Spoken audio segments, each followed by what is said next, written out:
The Law of One, Session 55, June 5, 1981. Ra, I am Ra. I greet you in the love and in the light of the one infinite Creator. I communicate now. Questioner, I would first like to ask as to the condition of the instrument, please. Ra, I am Ra. This instrument is experiencing physical distortions toward weakness of the bodily complex occurring due to psychic attack. This instrument's vital energies have not been affected, however, due to the aid of those present in healing work. This instrument will apparently be subject to such weakness distortions due to incarnative processes which predispose the body complex towards weakness distortions. Questioner, is there any specific thing that we can do that you have already told us or otherwise to alleviate this psychic attack or to help the instrument the most? Ra, I am Ra. We scan this instrument and find its distortion towards appreciation of each entity and each entity's caring, as you may call it. This atmosphere, shall we say, offers the greatest contrast to the discomfort of such psychic attacks, being the reciprocal, that is, the atmosphere of psychic support. This each of you do as a subconscious function of true attitudinal, mental, emotional, and spiritual distortions towards this instrument. There is no magic greater than honest distortion toward love. Questioner, thank you. I want to ask a couple questions about previous material that I didn't understand. I'm hoping that this will clear up my understanding somewhat with respect to the mental configurations with which we have been dealing. In the session before last you stated, however, this is a risk for the Orion entities due to the frequency with which the harvestable negative planetary entities then attempt to bid or order the Orion contact just as these entities bid planetary negative contacts. Can you explain the mechanisms that affect polarization in consciousness with respect to this statement? Ra, I am Ra. The negative polarization is greatly aided by the subjugation or enslavement of other selves. The potential between two negatively polarized entities is such that the entity which enslaves the other or bids the other gains in negative polarity. The entity so bidden or enslaved, in serving another self, will necessarily lose negative polarity although it will gain in desire for further negative polarization. This desire will then tend to create opportunities to regain negative polarity. Questioner, am I to understand then just the fact that the third density entity on this planet, just the fact that he calls or bids an Orion Crusader is a polarizing type of action that affects both entities? Ra, I am Ra. This is incorrect. The calling mechanism is not congruent in the slightest degree with the bidding mechanism. In the calling, the entity which calls is a suppliant neophyte asking for aid in negative understanding, if you may excuse this misnomer. The Orion response increases its negative polarity as it is disseminating the negative philosophy, thereby enslaving or bidding the entity calling. There are instances, however, when the contact becomes a contest which is prototypical of negativity. In this contest, the caller will attempt, not to ask for aid, but to demand results. Since the third density negatively oriented harvestable entity has at its disposal an incarnative experiential nexus and since Orion Crusaders are, in a great extent, bound by the first distortion in order to progress, the Orion entity is vulnerable to such bidding if properly done. In this case, the third density entity becomes master and the Orion Crusader becomes entrapped and can be bid. This is rare. However, when it has occurred, the Orion entity or social memory complex involved has experienced loss of negative polarity in proportion to the strength of the bidding third density entity. Questioner, you mentioned that this will work when the bidding is properly done. What did you mean by when the bidding is properly done? Ra, I am Ra. To properly bid is to be properly negative. The percentage of thought and behavior involving service to self must approach 99% in order for a third density negative entity to be properly configured for such a contest of bidding. Questioner, what method of communication with the Orion entity would a negative bidder of this type use? Ra, I am Ra. The two most usual types of bidding are 1. The use of perversions of sexual magic, 2. The use of perversions of ritual magic. In each case the key to success is the purity of the will of the bidder.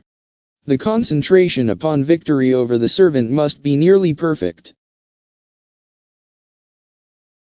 Questioner, can you tell me, in the polarizations in consciousness, if there is any analogy with respect to what you just said in this type of contact with respect to what we are doing right now in communicating with Ra? Ra, I am Ra. There is no relationship between this type of contact and the bidding process.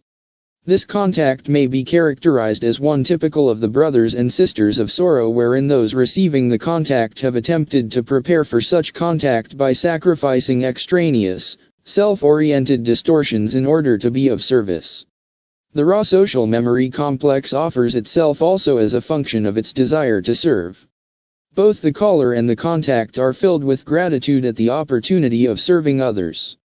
We may note that this in no way presupposes that either the callers or those of our group in any way approach a perfection or purity such as was described in the bidding process. The calling group may have many distortions and be working with much catalyst, as may those of Ra. The overriding desire to serve others, bonded with the unique harmonics of this group's vibratory complexes, gives us the opportunity to serve as one channel for the one infinite creator. Things come not to those positively oriented but through such beings. Questioner, thank you. You stated an earlier time until transfers of energy of all types have been experienced and mastered to a great extent, there will be blockages in the blue and indigo radiations. Could you explain that more fully? Ra, I am Ra. At this space/time we have not covered the appropriate intermediate material. Please re-question at a more appropriate space/time nexus. Questioner, okay. I'm sort of hunting around here for an entry into some information. I may not be looking in a productive area. But you had stated that we, that is Ra, had been aided by shapes such as the pyramid, so that we could aid your people with a shape such as the pyramid. These shapes have been mentioned many times, and you have also stated that the shapes themselves aren't of too much consequence. I see a relation between these shapes and the energies that we have been studying with respect to the body, and I would like to ask a few questions on the pyramid to see if I might get an entry into some of this understanding. You stated, you will find the intersection of the triangle which is at the first level on each of the four sides forms a diamond in a plane which is horizontal. Can you tell me what you meant by the word, intersection? Ra, I am Ra. Your mathematics and arithmetic have a paucity of configurative descriptions which we might use. Without intending to be obscure, we may note that the purpose of the shapes is to work with time/space portions of the mind/body/spirit complex. Therefore, the intersection is both space/time and time/space oriented, and thus is expressed in three-dimensional geometry by two intersections which, when projected in both time/space and space/time, form one point. Questioner, I have calculated this point to be 1/6 of the height of the triangle that forms the side of the pyramid. Is this correct? Ra, I am Ra. Your calculations are substantially correct and we are pleased at your perspicacity. Questioner, this would indicate to me that in the Great Pyramid at Giza, the Queen's Chamber, as it is called, would be the chamber for initiation. Is this correct? Ra, I am Ra. Again, you penetrate the outer teaching. The Queen's Chamber would not be appropriate or useful for healing work, as that work involves the use of energy in a more synergic configuration rather than the configuration of the centered being. Questioner, then would the healing work be done in the King's Chamber? Ra, I am Ra. This is correct. We may note that such terminology is not our own. Questioner, yes, I understand that. It is just the common naming of the two chambers of the Great Pyramid. I don't know whether this line of questioning is going to take me to a better understanding of the energies, but until I have explored these concepts there is nothing much that I can do but ask a few questions. There is a chamber below the bottom level of the pyramid, down below ground, that appears to be roughly in line with the King's Chamber. What is that chamber? Ra, I am Ra. We may say that there is information to be gained from this line of querying. The chamber you request to be informed about is a resonating chamber. The bottom of such a structure, in order to cause the appropriate distortions for healing catalyst, shall be open. Questioner, the book, Life Force in the Great Pyramid, they have related the Ankh shape with the resonance in the pyramid. Is this a correct analysis? Ra, I am Ra. We have scanned your mind and find the phrase, working with crayons. This would be applicable.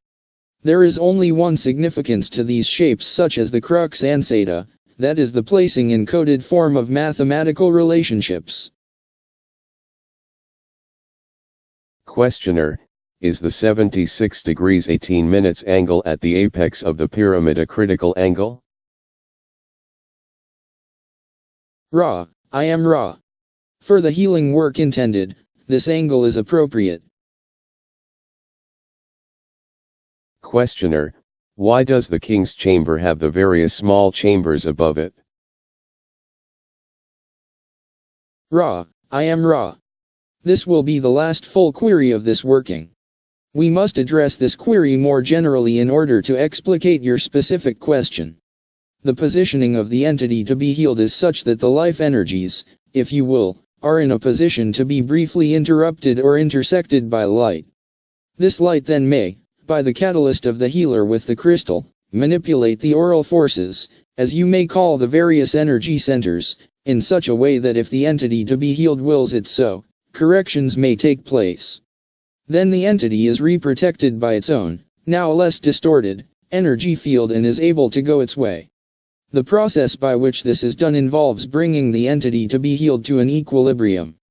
This involves temperature, barometric pressure, and the electrical charged atmosphere.